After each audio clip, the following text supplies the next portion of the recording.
के रूप में जो राक्षस था,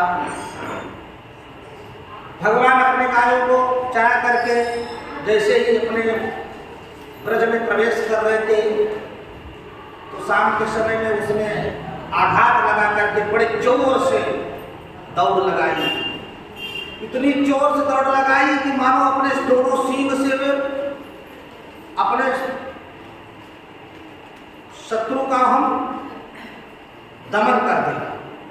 ऐसा लगता है कि मानो अपने सींग से पूरी जमीन को ऊपर कर देगा। इतना भयानक उसके दौड़ में आवाज, गर्जना, पृथ्वी कांपने लगी। भगवान बोले कि आखिर हलचल कहाँ हो रहा है बलदाऊ? अरे दाऊ भैया, ये हलचल कहाँ से हो रही है?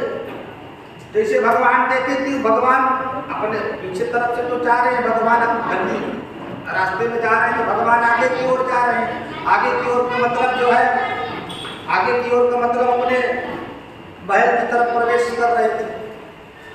और जैसे भगवान ने देखा सो एक पल में ही भगवान ने उसके पूंछ को पकड़ा और पूंछ को पकड़ करके जोर जोर से घुमा करके वहीं पर दे पटका। सो अरिष्टासुर गोविंदाय, अरिष्टासुर का भगवान ने उद्धार।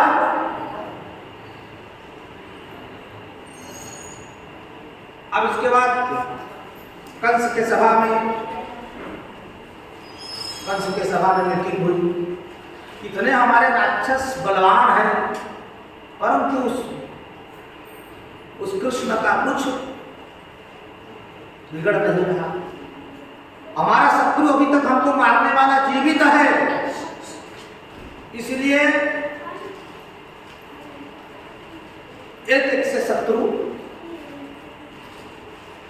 एक एक से बलवान मैं राक्षस दैत्यों को भेज रहा हूं, परंतु मेरा शत्रु सबका विनाश कर देता है।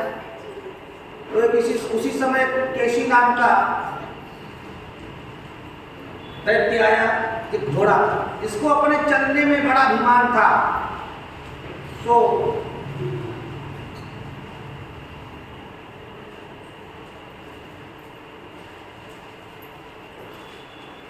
पतंग मुनि ने इसको श्राप दिया था कि तू रोज मेरे आश्रम से दौड़ता हुआ भागता हुआ जाता, इतना मतवाला हो रहा है कि मेरी तपस्या विघ्न कर देता है। जा तू घोड़ा हो जा। ऐसी भगवान संत महात्मा श्राप भी देते थे, कोई घोड़ा हो जा, कोई हाथी हो जा, कोई मगर हो जा, कोई अजगर हो जा, कोई पेड़ हो जा। श्राप भी ऐसे देते थे भगवान। तो पतंग मुनि ने श्राप दिया था उसको घोड़ा होने का, तो उसका नाम था केसी। आया, बोला महाराज एक बार मुझे आप आज्ञा प्रदान करो। उसका नाम कृष्णचंद्र, तो मेरा भी नाम शॉर्टकट में केसी है।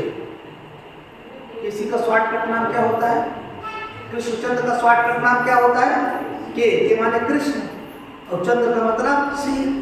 तो मेरा भी नाम केसी नहीं महाराज, उसको अगर मैं परास्त न कर दूं तो कंस ने कहा ठीक है भैया जाओ, तुम्हें कुछ करके आओ। केसी चला घोड़े का रूप बना करके, और जैसे भगवान को इतना बड़ा मुंह था घोड़ा, सोचा कि जो है भगवान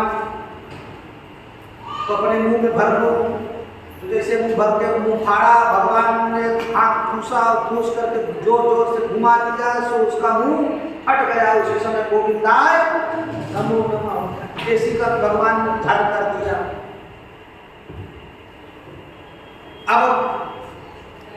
अब कंस घबराया कि इतना विशाल दैत्य केसी को भी दुष्ट ने मार दिया। तो सोच में बैठा था कि नारद जी आ गए। नारद जी की पूजा अर्चना करी, उपाय पूछा। नारद जी ने कहा कि देखो भाई, तुम ऐसे मारोगे तो उसे नहीं मार पाओगे, वो बड़ा मायावी आदमी है। हाँ, उसको तुम ऐसे नहीं मार सकते, उसको तुम यहाँ बुलाओ और छल से मारो। जब ऐसे काम नहीं होते हैं तो दैत्य की नीति में छल बोला गया है। क्या बोला गया है? छल से शत्रु को परास्त करो। इसको भी एक धर्म ही बोला गया है। तो भगवान ने कहा, नारद जी ने कहा जैसे भी हो इसका नाश हो जल्दी से जल्दी, पृथ्वी का भार कम हो जाए, अधर्म का भार कम हो जाए।